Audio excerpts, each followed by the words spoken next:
Good morning. This is Rev Pam Geagan from the Center for Spiritual Living, Pleasant Valley in Camarillo, California. This morning, again, with an ongoing law of attraction meditation with information and then embedding it in going deeper with the information. And we have already gone through the law of attraction with relationships and how to attract relationships that are magnetically matched to your set point, and also raising your set point to attract that which you desire if you are vibrating at a lower rate. And so today we're not only going to, absolutely rise our set point, but also we're going to go on with the law of attraction as it applies to wealth. Because one of the things we know is a lot of people on this planet have an unhealthy relationship when it comes to abundance. And as Bob Proctor said, money is your servant, you are the master. And so a common goal across the world is financial abundance. And yet it may bring positive benefits to your life. It puts the roof over your head. But many of us have troubled relationships with this idea of wealth. It certainly cannot connotates a lot of when we talk about wealth that goes into people who are greedy or vain, or goes on, instead of embracing and honoring the good that is attracted into your life. So we went through the money blocks, and then after I go the money blocks, we'll relax in and go to part two. One is you don't believe you deserve money. You grew up that way, and so you bring that into your life. You have negative assumptions about money is the one we discovered yesterday. And so sometimes when we don't deserve money, or we have blocks in manifesting money, then obviously we don't manifest the money or the abundance that we need. And by the way, I think that in this system of oneness, anything that you get that is abundant in your life, including love, wealth, happiness, joy, is from that same law of attraction. And it's just another form, another image, because money, all it is a vibrational, it vibrates at a certain rate. It's just a piece of paper. And then what we put on that money and the effort we bring to that money in our set point and raising our vibrational point, knowing that there we are connected and well loved beyond measure by the divine, is what manifests in our life. So one of the things is also we stay in environments that don't make us specifically happy. And sometimes people will work all their lives in something they hate because they're afraid of change.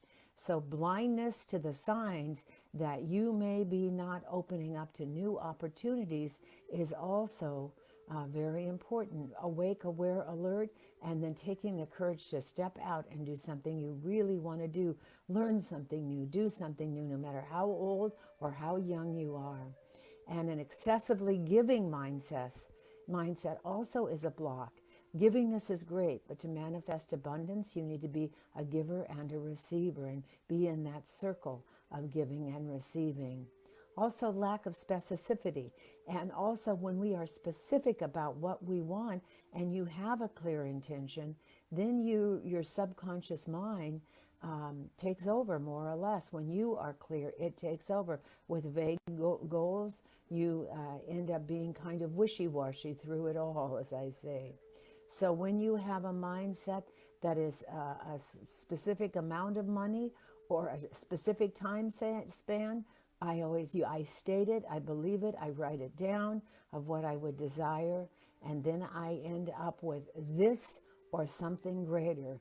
This is what I desire or something greater, and this is when I would like it in divine timing, although it would be great at this date. But then be in that flexibility, because as you raise your vibration, things manifest instantly for you. But it takes time sometimes for us to embrace the good. And then the other thing is to attract more manifestation in your life, declutter. You have to declutter, get rid of it, make space in your mind. When you have so much clutter in your life, You can't even think. You're constantly thinking about and perseverating about the clutter in your life instead of moving forward in freedom. And it's all about freedom. The reason anybody wants success is for freedom and happiness. So fear of success is one of the greatest ones too. Perhaps you worry that you still won't be happy after you have all the money you want, or someone will want your money. And those are ideas that are, they lower your vibrational rate, they make you denser, and they allow more money to be withheld from you from the universe because you contradict that which you really desire. So write down a reason for each fear you have and then write down a positive statement every day of what you would really like through all of that. Now we're going to move on with with our next step here in this manifesting wealth and abundance in all areas of your life. And it's align your hopes and expectations with your actions. And you can you can write down what it is that you would really like, and then right next to it, what is it going to take for you to become or have or have that which you want the most. So you consciously have it written down.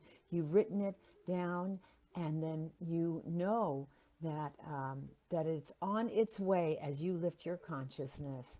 So there's another one that we've learned too, and it's I'll never forget when I first was in classes, and it wasn't called the law of attraction. It was manifesting what you desire, and it was live as if. When you live as if, you vibrate on a higher frequency that brings your everyday life into close alignment with the changes you want to create. And so one of our assignments was to go into a restaurant that had the finest linens, the finest china, the finest service, the finest food, and sit down as though you ate there all the time, even in your home.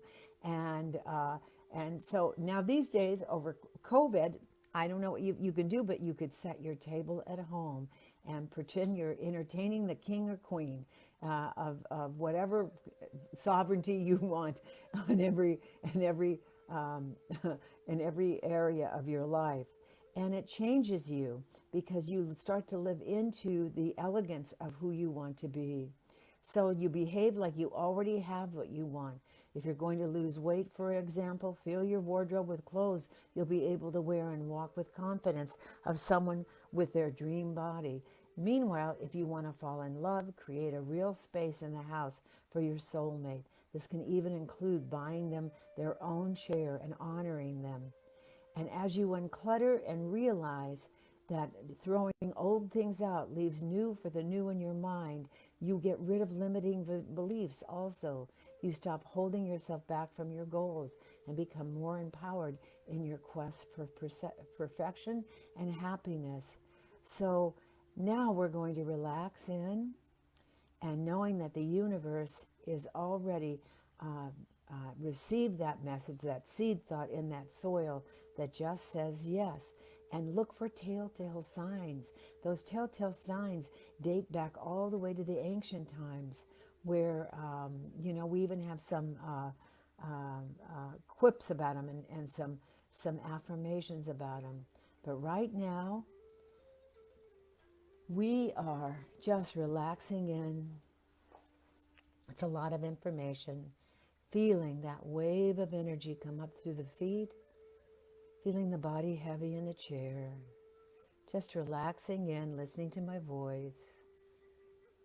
And that wave comes up through the feet, through the ankles, through the calves, through the knees, through the thighs, just filling you with warmth and relaxation, and yet feeling very heavy in your chair.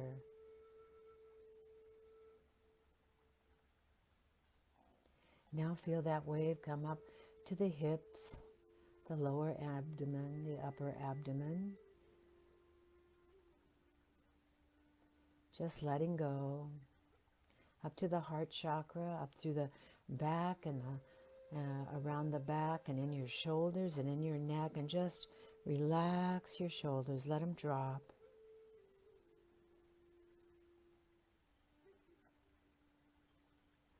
Feeling still heavy in your chair, going into the emptiness, the knowingness that you are divinely protected and loved. Going down the arms, the elbows, the lower arms, the wrists, the hands.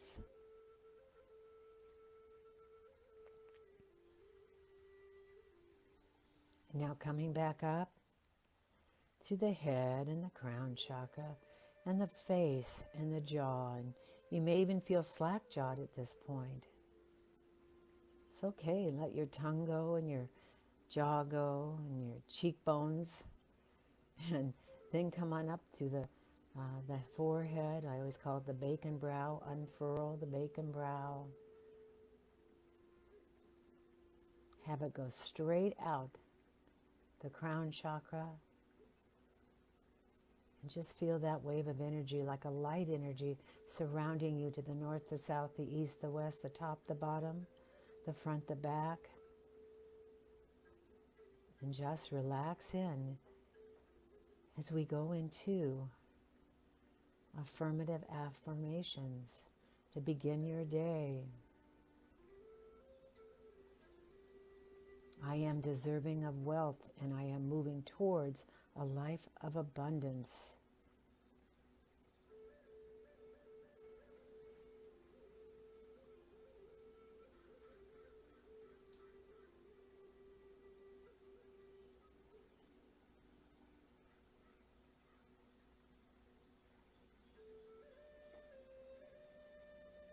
When I have a negative thought about negative message that's coming to me, I write it down. And on the other side, I write a corresponding affirming message. I am experiencing a wonderful relationship with money. No matter what religion I was raised, the family I was raised in, the society, I am knowing that my abundance I can share. I can give to whatever I want to absolutely raise my set point in that giving and receiving cycle.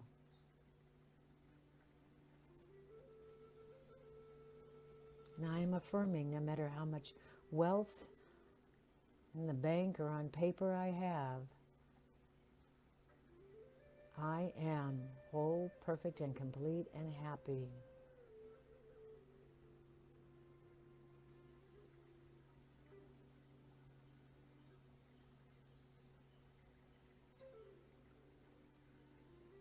I am changing my home and work environment, subconsciously raising my set point. I am reframing how I organize my life. I'm getting rid of clutter. If I haven't used it for a year, it goes out to Goodwill or wherever to recycle. If I haven't looked at papers for 7 years, toss them.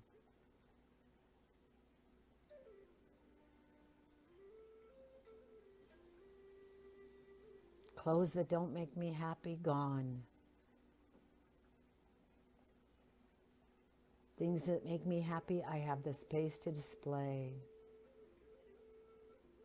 I am reframing my environment and my mind and my thoughts about the joy my environment brings. I am listening to my instincts.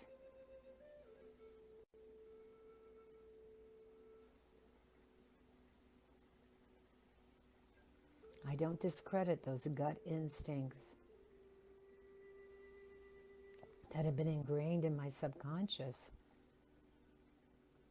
to ignore.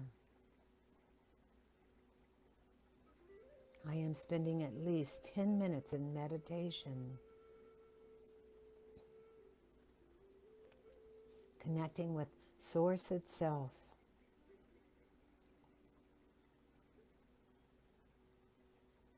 And afterwards, I am writing clear goals. And I raise my expectations.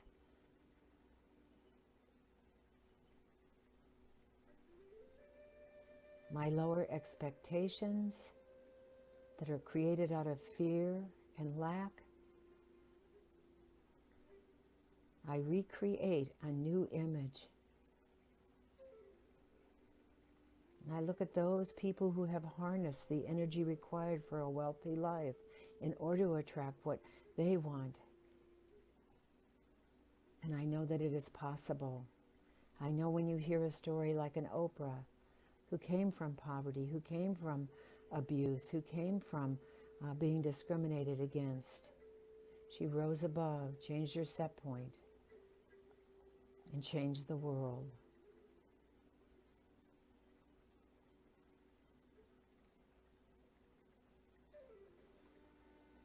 And I embrace success. I am so proud of myself when I am successful. And when I am successful, I don't hide it. I share that news so that people also can be happy in their success. It gives me permission to be successful, and as I will know that I am successful, I share that good and how other people can go and achieve that good. And I respect and appreciate all wealth that comes to me in the form of mental coin, actual coin,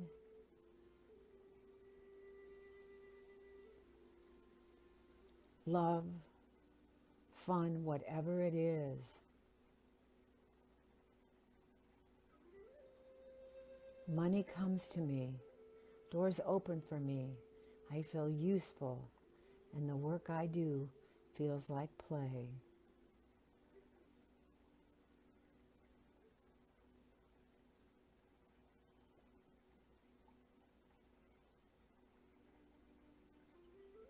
And no matter what my education, I know that everybody learns and brings their skills to the plate differently.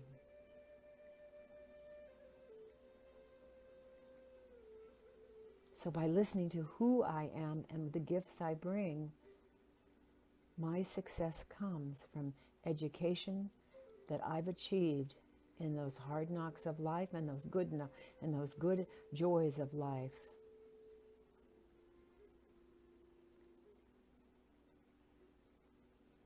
I teach myself how to trust my instincts, bring in more money.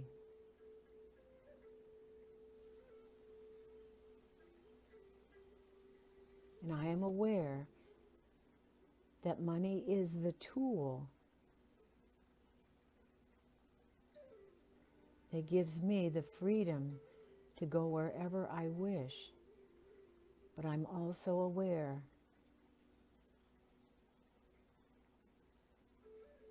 I am the driver. So what I do with my money,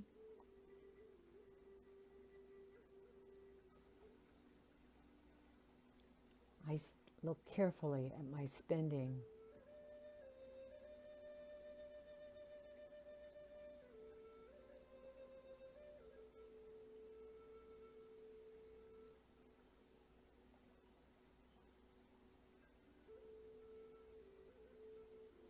I am aware that money doesn't make me a better person, and it certainly doesn't make me smarter. And yet I'm aware that it allows me the freedom and the power to drive where I want in the car I want, and because my creative imagination and the fortitude that lies within me makes it so.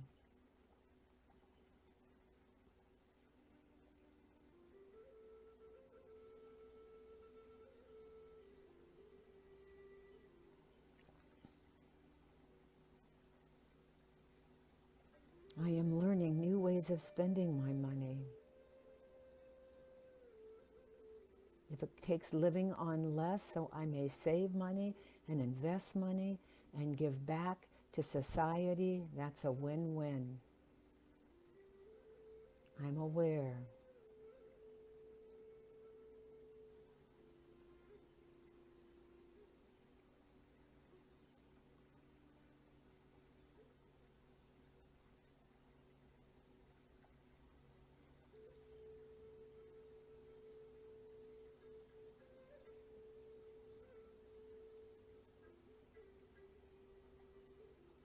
I am gaining control over my finances, so it does not control me. They do not control me.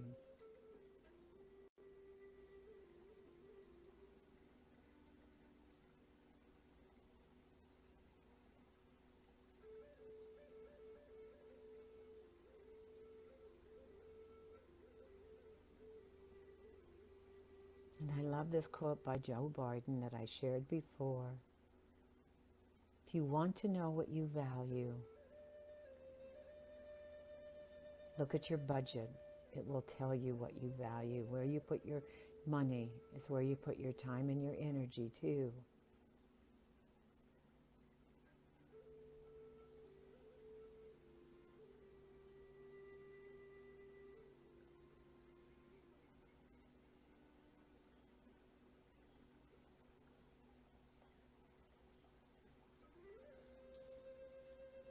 I am aware I make my living by what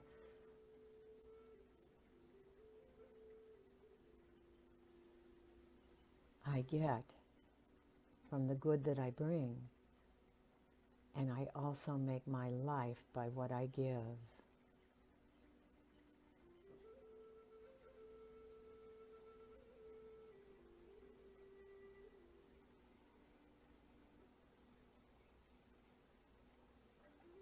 I am living a life of purpose.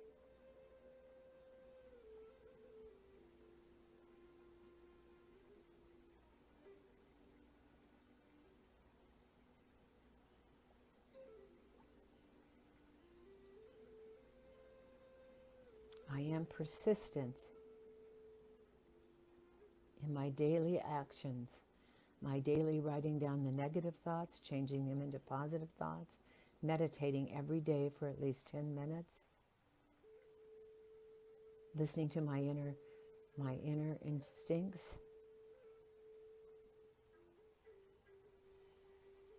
and money comes to me.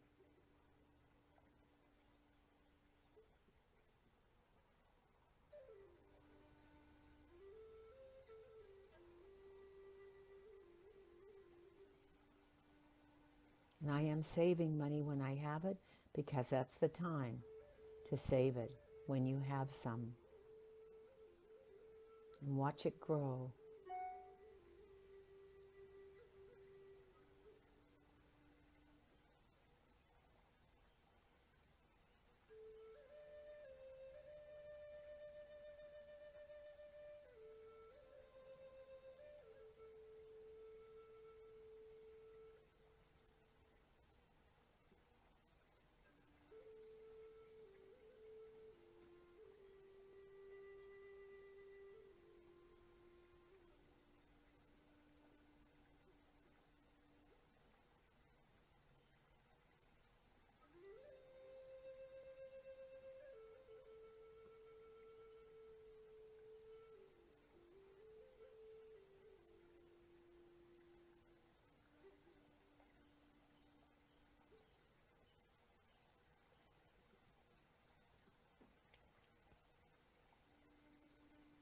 Gandhi was one of the greatest thought leaders and social activists in our modern era.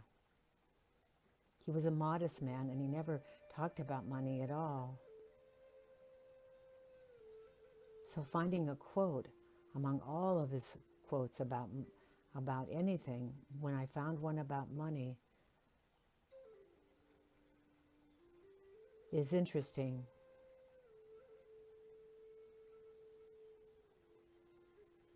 He doesn't condemn money. He doesn't condemn excess capital. What he focuses on is how you use your money.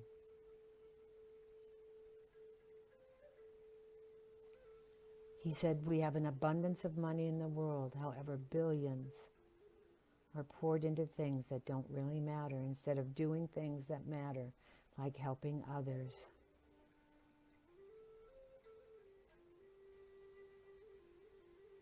He referred to money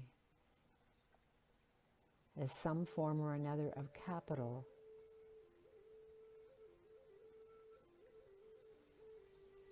But to him, abundance was the capital of compassion, the capital of giving, the capital of love. And abundance in all these forms, he said, will always be needed.